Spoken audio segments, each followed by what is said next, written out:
Gym पे गए आत्महत्या करनी पड़ती यहाँ से जागी बैठे ना आयो। सबसे अच्छा दृश्य ये था कि मोदी जी आगे चल रहे थे और देश के बीच नेता पीछे चल रहे थे और आई प्राउड ऑफ इंडिया।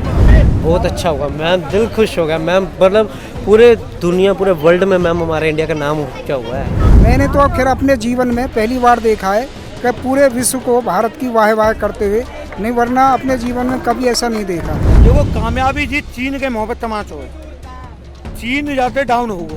ये सब मोदी ही कर सकते थे और वो कर रहे हैं। लोग जो भी बोले और इसके रिजल्ट आने वाले टाइम में बहुत अच्छे होने वाले हैं। दुनिया को हमने दिखा दिया कि मतलब भारत भी कुछ यानी जो भी प्रोग्राम को अच्छा खासा बड़ा प्रोग्राम है वो इंडिया कर सकता है। रोज राहुल गांधी खिलाफ ना चीन अंदर घुसाइए, चीन अंदर घुसाइए, वह मालूम पड़ेगी।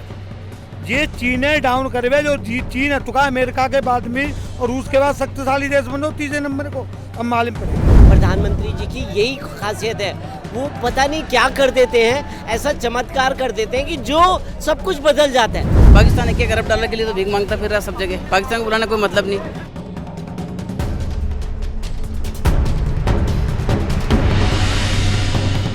G20 का समापन हो चुका है, भारत के नज़रिए से आप इसे कितना सफल मानते हैं? अगर G20 की बात है तो बिल्कुल अच्छे से गया है और ऐसा तो मैंने दिल्ली का लोकेशन कभी भी नहीं देखा। 10-15 साल पहले कॉमनवेल्थ हुआ था, उससे तो बहुत 10 टाइम्स बेटर था। और सबसे अच्छा दृश्य ये था कि मोदी जी आगे चल रहे थे और देश के बीच नेता पीछे चल रहे थे और आई प्राउड ऑफ इंडियन। 100% सफल है जी, 100% सफल है। और कांग्रेस कबर में भेज देगो जी G20। और बोलो बहुत अच्छा सफल, मतलब बहुत ही अच्छा सफल हुआ है और शांति से ये काम निमट गया है।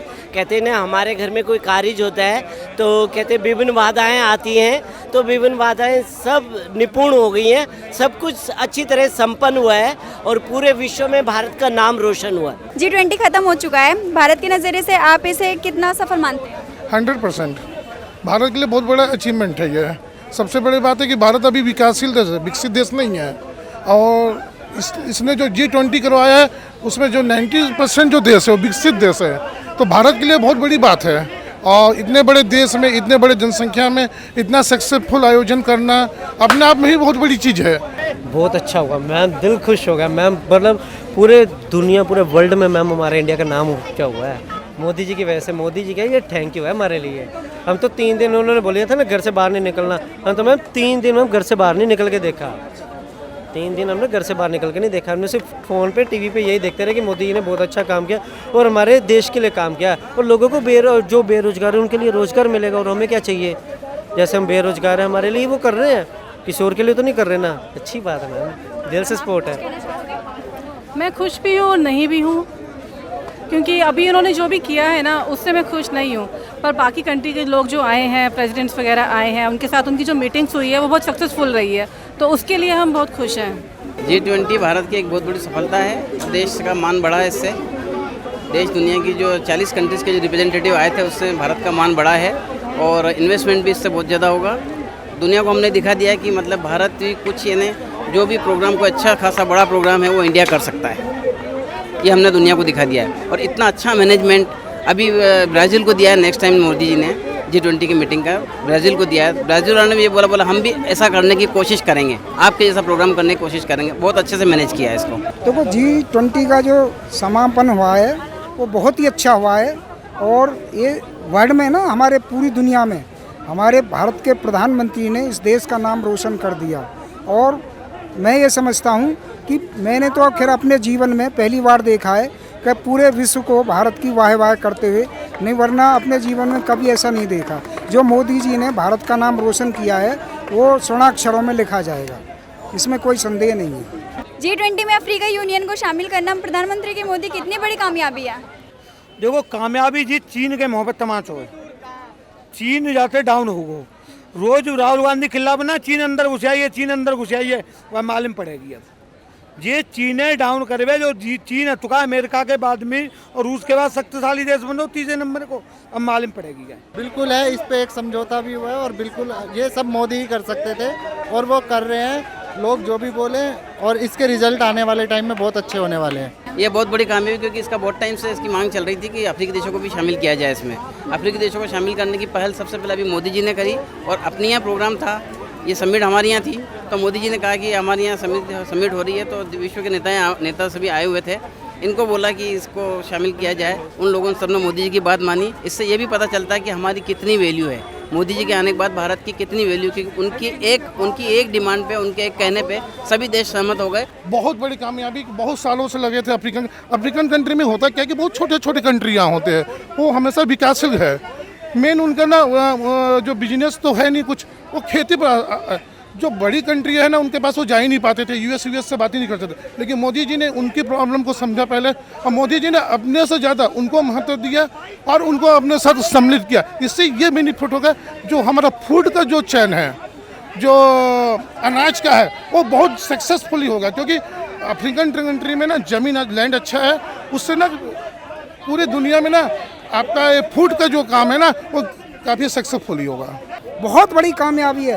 देखो उन्होंने जो किया है, 55 देश इसमें शामिल थे, 55 देश शामिल थे, और मोदी जी ने उनको जो है क्या एक तरह से जो हमारी अफ्रीकन यूनियन वो थे सदस्य देश थे, उनको शामिल करके भारत का नाम ये पूरी दुनिया में पूरी तरह से स्वर्णाक्षरों में कर दिया कि भारत का भी कोई प्राइम मिनिस्टर है जिसकी बात में इतना दम है कि अफ्रीकन यूनियन को भी जो है क्या इन्होंने अपने दम पर शामिल करवा लिया, और सारे देशों में जो है क्या सहमति बना ली, और बड़े आराम से जो है क्या सबने इसकी स्वीकृति भी दे दी, और भारत ने जो है क्या अफ्रीकन यूनियन को जो है इसी G20 का सदस्य बना दिया। प्रधानमंत्री जी की यही खासियत है, वो पता नहीं क्या कर देते हैं, ऐसा चमत्कार कर देते हैं कि जो सब कुछ बदल जाता है, और सबने माना, एक्सेप्ट करा उनको, तो उन्होंने उसको सम्मेलन में शामिल कर लिया, और साथ में वो चाहते हैं कि जो G20 है वो विस्तृत रूप ले। पाकिस्तान को बुलाया नहीं गया और चीन के राष्ट्रपति आए नहीं, इस रिश्ते को क्या कहलाता है? देखो, चीन को राष्ट्रपति भारत की अच्छाई और भारत को इतना वैभव देख के यहाँ बैठ ना हो सकत, तो वह आत्महत्या करनी पड़ती, जाके मैं आयो ही ना आयो, स्वयं ना आयो, अब वो प्रधानमंत्री भेजो है, जिम पे गए आत्महत्या करनी पड़ती, यहाँ से जाके बैठे ना आयो।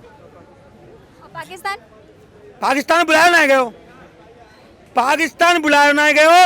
और देखिए सुनिए, एक विदेश मंत्री ने मीटिंग गई, वहाँ में सवेरे विदेश मंत्री को आवागमन को रहे जी का नाम हमारे विदेश मंत्री शंकर, तो वहाँ की जो बॉडी लैंग्वेज होता है वो सब बता देते हैं, वह बता देगी कि पाकिस्तान कहाँ जावे को, तो बॉडी लैंग्वेज तो बहुत कछु राजनीति में कहीं ना जाती, कछु चीज हाथ और पैर और नजर से बताई जाती, तो वह का नाम है पाकिस्तान है और चीन है, दोनों ने बता दी गई है। चीन के राष्ट्रपति नहीं आए, प्रधानमंत्री आए, उनके राष्ट्रपति नहीं आए, और पाकिस्तान को बुलाने का सवाल, पाकिस्तान कहाँ लगता है, पाकिस्तान कहाँ है अभी, हमारे साथ पाकिस्तान कहाँ है? ये जो 40 कंट्री के रिप्रेजेंटेटिव आए, तो उन्हें पाकिस्तान की कहाँ वैल्यू?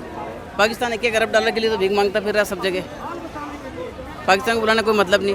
देखिए, चीन तो G20 का मेंबर था और उन्होंने अपने प्रतिनिधि प्रधानमंत्री को भेजा था, लेकिन उनका राष्ट्रपति का आना उनको आना चाहिए था, क्योंकि उनको कहीं ना कहीं डाउट था कि इतना अच्छा आयोजन, इतना बड़ा आयोजन शायद भारत नहीं कर पाएगा, और वो शुरू से चाहते थे कि देखिए, चाइना हमेशा इंडिया को कमज़ोर देश समझता है, जो कि ऐसा है नहीं, इसीलिए मतलब वो आए नहीं। दूसरी चीज़ है कि उनकी एक अलग अपनी राजनीति थी, वो उनका एक अपना अलग गुट है जो भारत से बिल्कुल ही अलग है, उनकी सोचने की, समझने की, और उनका मेन मकसद क्या है, दूसरे के देशों को हड़पना। भारत साथ ऐसा नहीं है, भारत हमेशा सबको लेके साथ चलता है। इसलिए जो जिनपिंग वहाँ के राष्ट्रपति थे, उन्हें मालूम था कि भारत में जाने से ये सब चीज़ें नहीं हो पाएंगी, इसलिए उन्होंने अपने प्रधानमंत्री को डेलीगेट्स के साथ भेजा। और पाकिस्तान का तो कोई मतलब ही नहीं है, जो देश अपना ही नहीं कुछ कर पाता है उसको बुलाने का तो कोई मतलब है नहीं, सीधा सीधा।